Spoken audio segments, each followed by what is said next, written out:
Welcome back, YouTube. Today we're going to replace their instrument cluster here.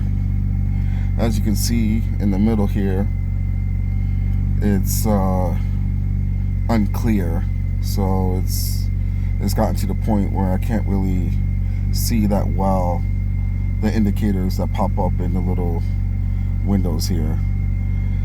I just did a video on replacing the iDrive screen, and there had been some moisture that got behind the screen and made it pretty illegible. So it wasn't that bad during the day, but at night it got a little bit irritating, so I replaced it.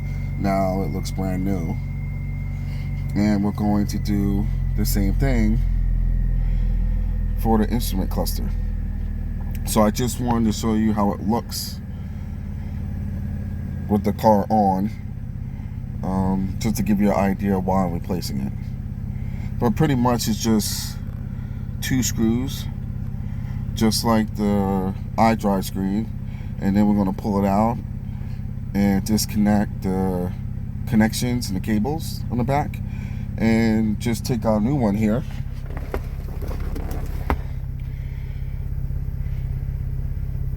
So we got pre-owned. It's pre-owned, so I didn't buy it brand new. Just so you know, you just want to make sure that the numbers match on the back. So as long as those numbers match, so the main number you want it on this one that you want to match is this number here, and pretty much it's this 9 number. You want to make sure it matches your original. So I had originally pulled it out, my original one, looked on the back of it to see what number it was, and then went online and found this pre-owned one.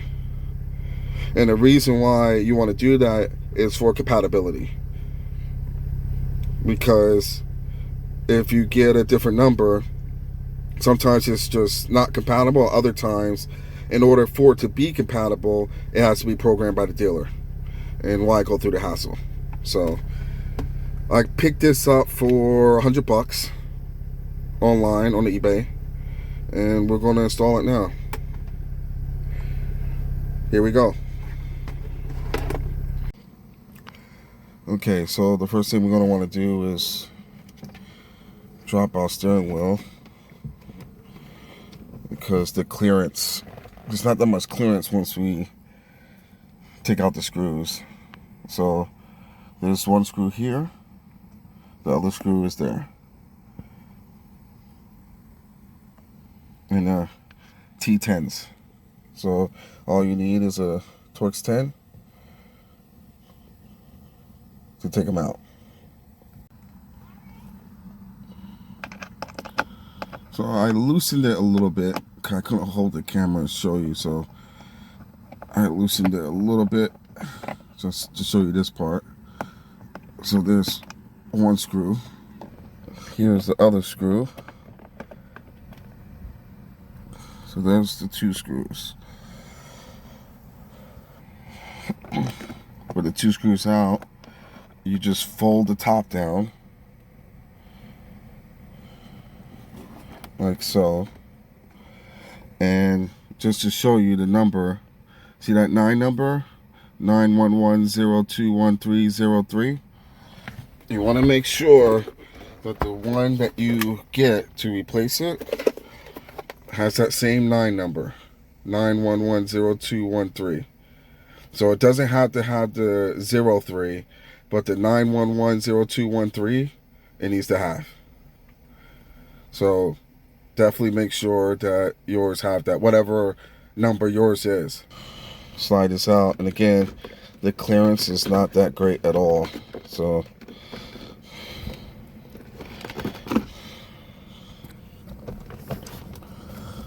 you gotta kind of fiddle with it a little bit.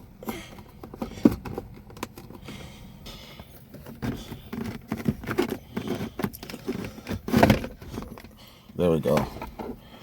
So I got it like that and just lifted it up. Now got some cables in the back.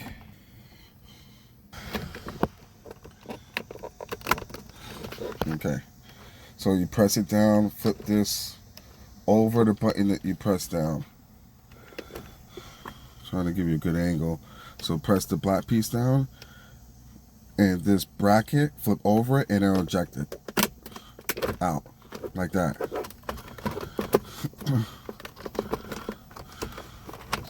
Then it's disconnected. That's it. So I suspected there was moisture behind here, so you kind of see it's rusted back there. So not a pretty sight, but that's what happened. Some moisture got in there. The person who had replaced the windshield, or had their windshield replaced, had a guy do it that didn't seal it properly, and that's how the moisture got in. So I just did a video on the drip moldings. Some people call them drip rails as well. So you want to make sure those are tightened in place so water doesn't seep through the space of those clips that it's in and get in the windshield. If there's any place where that windshield isn't pressed down with that adhesive properly, water will seep through, and that's how it gets behind your dash, and it'll get in your car at the bottom where the carpet is as well. But you can definitely tell, because how rusted it is, that moisture got behind. Okay, so we're gonna put the cable back in the new one.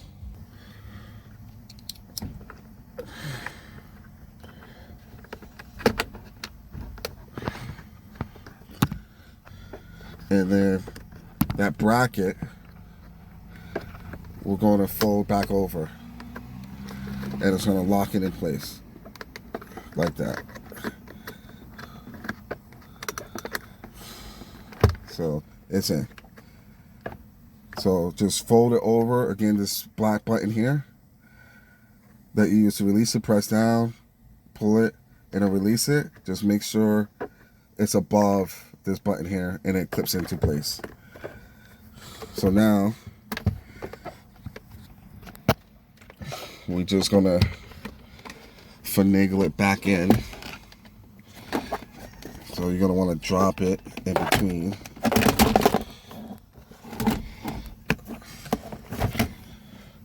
Get it right about there.